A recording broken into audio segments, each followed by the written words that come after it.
Y'all, we're testing at in the New River watershed today, and here's where we're testing this area. And where we're at, let me see if I can zoom in a bit.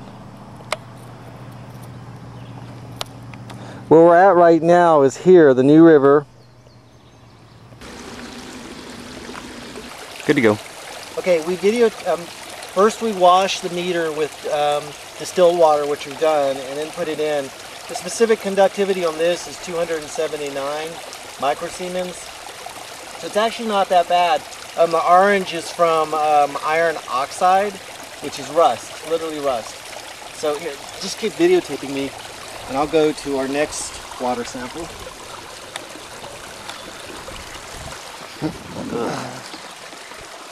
This is why we get paid the big bucks in UMD.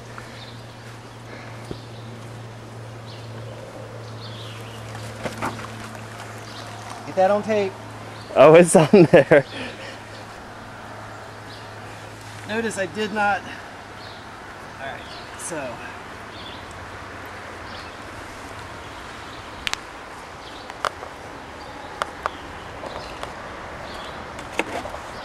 Distilled water.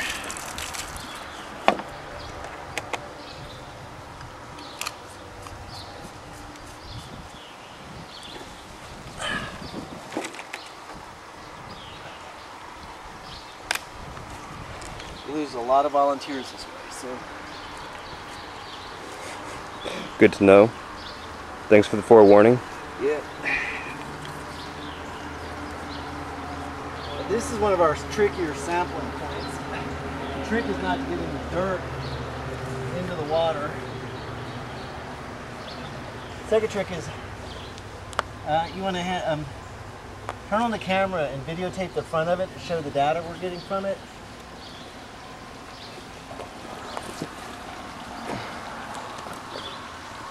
Yeah.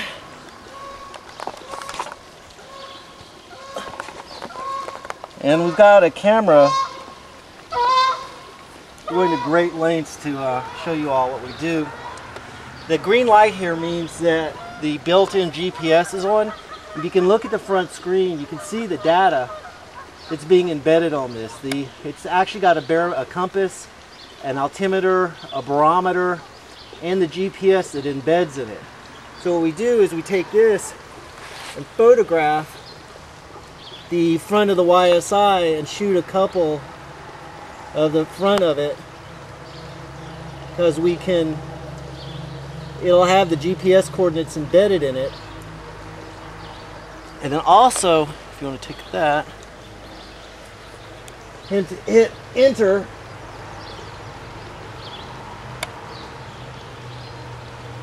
Site. Add new. And this is 9 or 10? I believe this would be 10. Okay, so.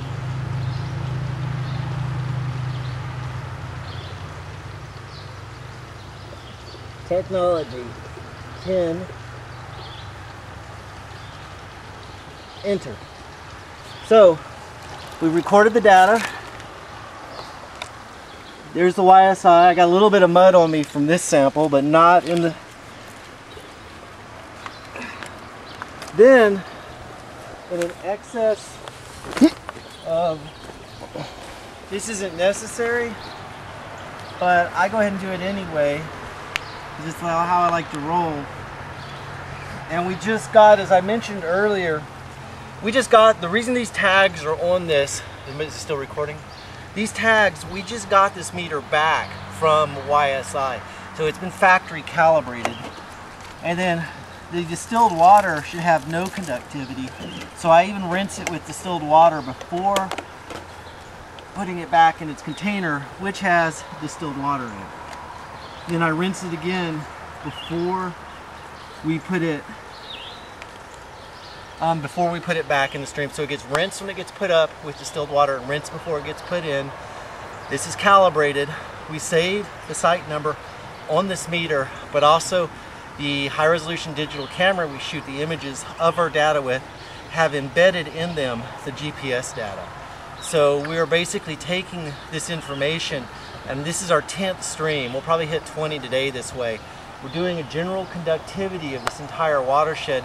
Then we'll come back for places that have high samples and send another team that'll actually come and get the sampling that they will put on ice and then send to FedEx that day to Caliber Analytics, our double EPA certified laboratory. That's how we kind of collect data for what's going on to the watershed. And then of course in the YouTube video you're watching now to be posted, but then also we'll have it up on Flickr, and our photographs auto-generate maps on Flickr so people can see exactly where we're taking our data. And in all this we do it in order to be as transparent as possible about it. And a question that I got was, well, why do the agencies, why should they trust our data? And what I've told the agencies is, don't. Come and test behind us. You all presumably have your own testing regimens. If you're finding that we have a spike in conductivity or pH, test behind us.